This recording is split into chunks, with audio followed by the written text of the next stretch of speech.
Hello বন্ধুরা, আমি Sudip and welcome to Filmy Retake. এখন আমরা কথা বলবো বহুরূপ সিনেমার দ্বিতীয় গান, যেটা আজকে ড্রপ করা হয়েছে এবং এই গানটার নাম হচ্ছে ফিরিয়ে দিও না গো রাই। তো এই গানটা আমার কেমন লাগলো এইসব বিষয়ে থাকবে আলোচনা।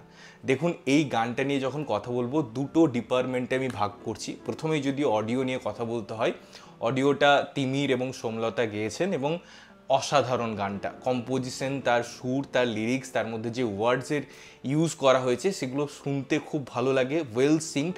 যদিও গানটা শুরুতেই যখন তিমিরের গলা আসছে কিছু ওয়ার্ডসের পর একটা ক্র্যাক আছে, যদিও সেটা আমি নজরআন্দাজ করছি, সেটা মিক্সিং মাস্টারিংয়ের ক্ষেত্রে একটু দেখার বিষয়। আদারওয়াইজ গানটা যদি আমি থরলি বিচার করি, শুরু থেকে শেষ পর্যন্ত একটা আলাদা ভাইবস দিচ্ছে, বাংলা সিনেমার গোল্ডেন যুগে নিয়ে চলে যাচ্ছে, সেই এরাতে নিয়ে যাচ্ছে যখন আমরা সঙ্গীত বাংলা শুনতাম বা বাংলা এরকম একটা গান হতো অনেক দিন পর, একটা রোমান্টিক, তার মধ্যে কিছু নস্টালজিক এলিমেন্ট ক্রিয়েট করে আমার মনে হয় গানটা একটা দারুণ হাইপ ক্রিয়েট করছে। গানটা শুনতে ভীষণ ভালো লাগে।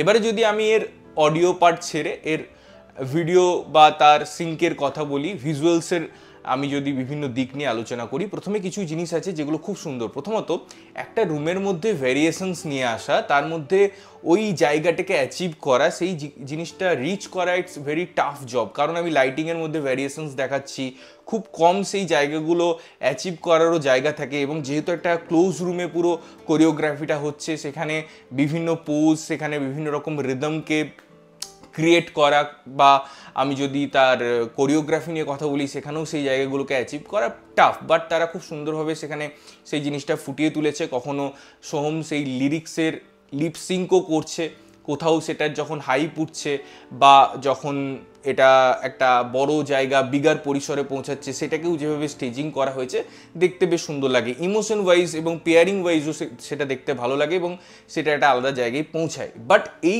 যখন আমি ভিডিও প্রোডাকশন নিয়ে কথা বলবো না, তখন কিছু গ্রামাটিক্যাল ব্যাপার থাকে যেগুলো খুব ইম্পর্টেন্ট হয়ে দাঁড়ায়, এবং সেক্ষেত্রেই এই গানটা কোথাও গিয়ে একটা প্রি ওয়েডিংয়ের মতো লাগে। এবং প্রি ওয়েডিংয়ের মধ্যেও যদি আমি পার্টিকুলার গানটা নিয়ে কথা বলি, তার এক্সিকিউশন নিয়ে যদি কথা বলি, সেখানেও প্রচুর গ্রামাটিক্যাল ভুল আছে। প্রথমেই বলি যে দেখুন, একটা যখন আমি সিনেমেটিক বা সিনেমার গান নিয়ে কথা বলবো না, তখন আমাকে বুঝতে হবে যে আমি কি পরিবেশিত করার কথা ভাবছি। কারণ একটা সোর্সের খুব দরকার, যেখান থেকে লাইট আসবে, যেখান থেকে হাওয়া আসবে, তার ফলে যে কোরিওগ্রাফিটা হবে সেটাকে আমি একটা মিনিংফুল জাস্টিফিকেশন দিতে পারবো। এখানে জামা কাপড়, পর্দা হঠাৎ উঠছে এবং আমরা যদি পিছনে ব্যাকড্রপে দেখছি সেখানে জানলা বন্ধ, সুতরাং সোর্স অফ এই যে এয়ার সেটা কোথা থেকে আসছে, বা কখনো লাইট জ্বলে যাচ্ছে, কখনো ওই পেপারগুলো উঠছে, সেগুলো দেখানোর জন্য না আমাকে একটা সাপোর্টিং সোর্স দেখাতে হবে, যেখান থেকে হাওয়া আসছে বা যেখান থেকে জিনিসপত্রগুলো হচ্ছে সেটাকে কমপ্লিমেন্ট করবে আমার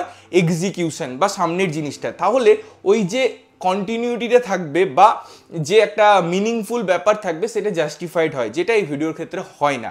লাইটগুলো অটোমেটিকলি লাল দিয়ে দিচ্ছি, বা আপনারা হয়তো অনেকে দেখবেন প্রি ওয়েডিংয়ের ক্ষেত্রে ভিডিও প্রোডাকশন হোক বা স্টিল প্রোডাকশন, যে ক্যামেরার পেছনে একটা ছেলে মেয়ের যে গাউনটা সেটা ধরে থাকে এবং ছেড়ে দেয়, সেটা ফটোতে আমরা উঠতে দেখি বা ভিডিওতে আমরা উঠতে দেখি। তার একটা জাস্টিফিকেশন প্রি ওয়েডিংয়ের ক্ষেত্রে আপনি যদি দেখেন, সেগুলো ম্যাক্সিমাম কিন্তু আউটডোরে হয়, সেখানে হাওয়ার সোর্সটা চারিদিক থেকে আছে, সেটা জাস্টিফাইড।